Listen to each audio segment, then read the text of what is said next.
दुपारचे 2 वाजले आणि अचानक जोरदार पावसाला सुरुवात झाली.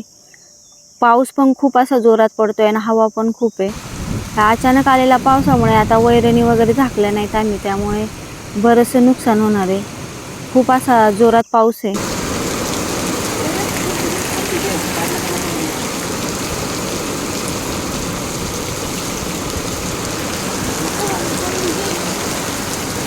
रात्रभर हा असा तुफान पाऊस चालू होता.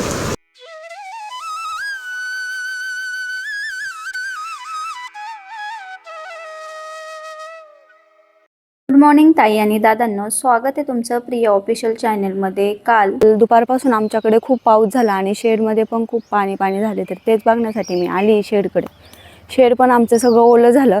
रात्री पण आलं होतं तर सगळं कोंबड्यांखाली पाणी होतं. तर काल खूप असा पाऊस झाला, हवा पण खूप होती, ओलं झाले आणि कोंबड्यांखाली पण पूर्ण असं पाणी झाले. त्यांचा पूर्ण तूस पण भिजून गेला. तर काल खूप पाऊस झाला, त्याच्यामुळे खूप पाणी आतमध्ये आलं आणि ताडपत्र्या पण आम्ही वरती बांधल्या नव्हत्या, खाली सोडल्या होत्या, कारण गरम पण खूप दुपारी होतं ना. अचानक पाऊस आला त्यामुळे ताडपत्र्या बांधायला वेळच भेटला नाही. आणि आमचं हे इथे पण थोडंसं ओपन होतं, त्यातून पण पाणी आलं. ते ह्या 2 पत्र्यांमधला गॅप आहे, त्याच्यातूनच खूप पाणी आतमध्ये आलं, त्यामुळे शेड जास्तच ओलं झालं.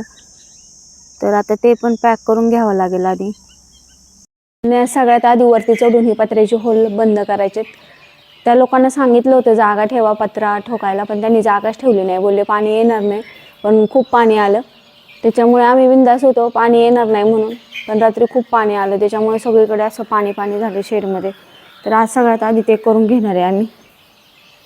आता शेडमधून जाऊन आली आहे घरी आणि आता वावरात चालली आहे.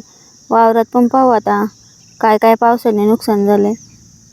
तर आता चालली मी वावरामध्ये, कारण पाऊसच खूप होता, त्यामुळं काल काय वावरात जाताच नाही आलं. त्यामुळं आज सकाळ सकाळ उठून वावरात चाललोय. आई पण आहे बरोबर आणि मी पण आहे, आम्ही दोघी चाललोय. काल वादळ झालं त्याच्यामुळे बघा ही आंब्याची फांदी पडली, आंबे पण पडलेत बरेच खाली.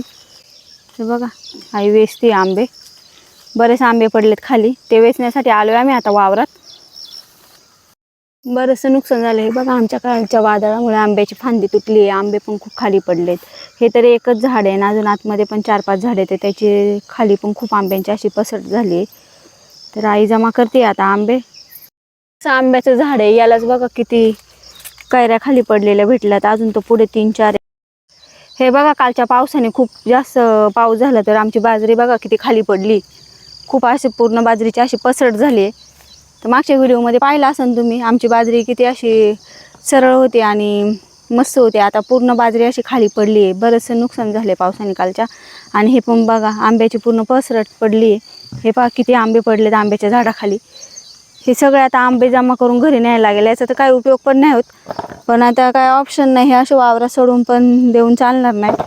जेवढे पिकतील तेवढे खाता येतील आणि बाकीचे फेकून देता येईल. आता ही अशी बाजरी पाडल्यामुळं काढायला पण खूप त्रास होणार आहे बाजरी काढताना आम्हाला. बाजरीच्या वावरात पाणी किती साचलंय, एकच पाऊस झालाय ते एवढं पाणी साचलंय.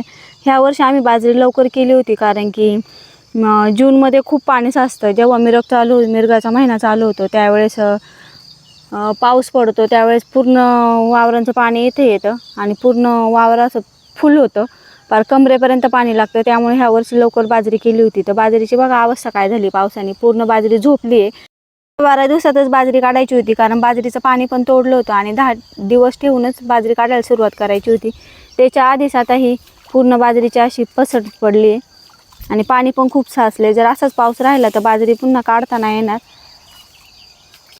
आम्हाला आंबे गोळा करायचेत, वरच्या झाडाचे आंबे पडलेत याच्यामध्ये, तर हे जमा करायचेत आम्हाला. आता किती पाणी झाले, बाजरी असल्यामुळे बाजरीतून पाणी दिसत नाही, पण ह्या बाजरीच्या बाजूचं मोकळं शेत आहे त्याच्यामध्ये बघा किती पाणी झाले, पार वरपर्यंत पाणी गेले.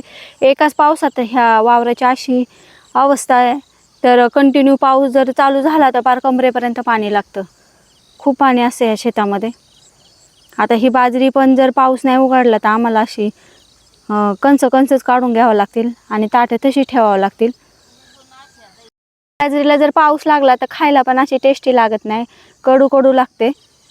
आता हा पाऊस जर नसता झाला, मध्येच पावसाच्या पिरियडमध्ये जर पाऊस झाला असता तर मग बाजरी वगैरे चांगली आली असती, पण आता ही शेतकऱ्यांची पिकं आलेली सगळ्या हाताशी घास आलाय आणि गेलाय. आता झाडाखाली पडलेले आंबे आम्ही गोळा करतोय टपामध्ये. भरलेले टप घेऊन चाललोय आता आम्ही घरी. हे पा डोक्यावर टप आहे आणि खाली पण खूप चिखल आहे. त्या चिखल तोडतच आता घरी जायचंय. पावसामुळे ना शेत बरंच ओलं झालं. कोंबड्यांखालचा अख्खा तूच भिजला. कोंबड्यांना बसायला पण जागा नव्हती. त्यामुळे म्हटलं आता ना काही झालं तरी पावसाच्या आधी सगळं आता आधी पत्र्याचे होल बंद करून घ्यायचे. ॲक्च्युली तिथे ना ढाब बसवतात नेहमी. ते आपलीच चुकी आहे, पावसाची काही चुकी नाही. तो पडणार त्याचे दिवस आहेत म्हटलं, तो पडणारच. तर आमच्या चुकीमुळे ते ढाब बसवले नाही. ॲक्च्युली ते जर ढाब बसवले असते तर पत्रा थोडा पुढे गेला असता आणि आतमध्ये भिंतीवरती पण पाणी आलं नसतं. ते ढाब बसवले नाही त्याच्यामुळे ना पत्रा भिंतीच्या थोडा जवळ आला. त्याच्यामुळे पाऊस आला ना की पूर्ण भिंतीवरती पाणी येतं. तर चला आता मुलांकडनं इथे सिमेंट लावून घेते, कारण की पत्रा ना खूप उन्हाने गरम झालाय, तापलाय. जवळजवळ 2-3 महिने खूप ऊन खाल्ले पत्र्याने. त्याच्यामुळे जर जास्त वजनावाला माणूस जर पत्रावर गेला तर पत्रा तुटण्याचे चान्सेस आहेत. म्हणून पोरांना चढवलं आणि त्यांच्याकडनंच काम करून घेते मी. आणि खालून मी आता माल करून देते. यांनी डाव्याने काय ओढायला जमत नव्हतं म्हणून सीडीवर उभं राहून आता मी माल देते. आई माझ्या हातात देते आणि मी सीडीवरून तिथून पास करते. तर आता हे पत्र्याला सिमेंट लावून झालं का 3-4 दिवस पाणी दिलं ना की शेडमध्ये पाणी जाणार नाही, कारण आता पावसाळा चालू होणार आहे म्हटलं. आधीच करून घ्यायला पाहिजे होतं, पण म्हटलं अजून पावसाळा यायला टाईम आहे त्याच्यामुळे केलं नव्हतं. तर एकदा आमच्या बरोबर असं झालं होतं. आम्ही आता ज्या घरामध्ये राहतोय ना त्या घरामध्ये पण सेम असाच प्रॉब्लेम झाला होता. एक पत्रा मध्येच चिरला होता म्हणून ना आम्ही वरती त्याला मुंडारी घालायला गेलो होतो 2 वर्षापूर्वी. आणि मुंडारी घालत असतानाच मी मागे चालले होते, माझा भाऊ पुढे चालला होता. तर माझ्या भावाचा वजनाने पत्रा तुटला. सिमेंटचा पत्रा होता तरी तो मुंडारीवरती एक पायाने एक पत्र्यावरती पाय देऊन चालला होता.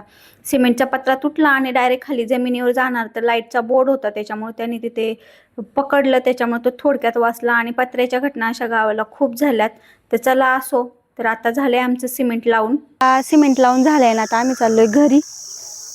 काल पाऊस आला होता तर खूप शेडगाळ आलं होतं म्हणून आज पत्र्याला पहिलं वरती सिमेंट लावून घेतलं, पण आज पाऊसच आला नाही. तर आता सिमेंट लावून झालंय आणि आता आम्ही चाललोय घरी.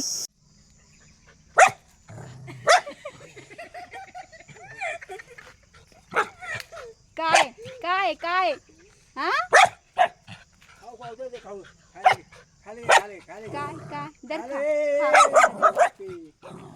होऊन गेला पळून.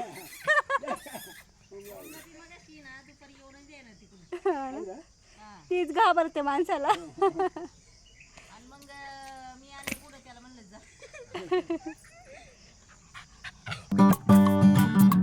संध्याकाळचे 11 वाजलेत आणि आता झोपायची तयारी झाली आहे. तुम्हाला जर आजचा हा ब्लॉग आवडला असेल तर लाईक आणि सबस्क्राईब करा. धन्यवाद.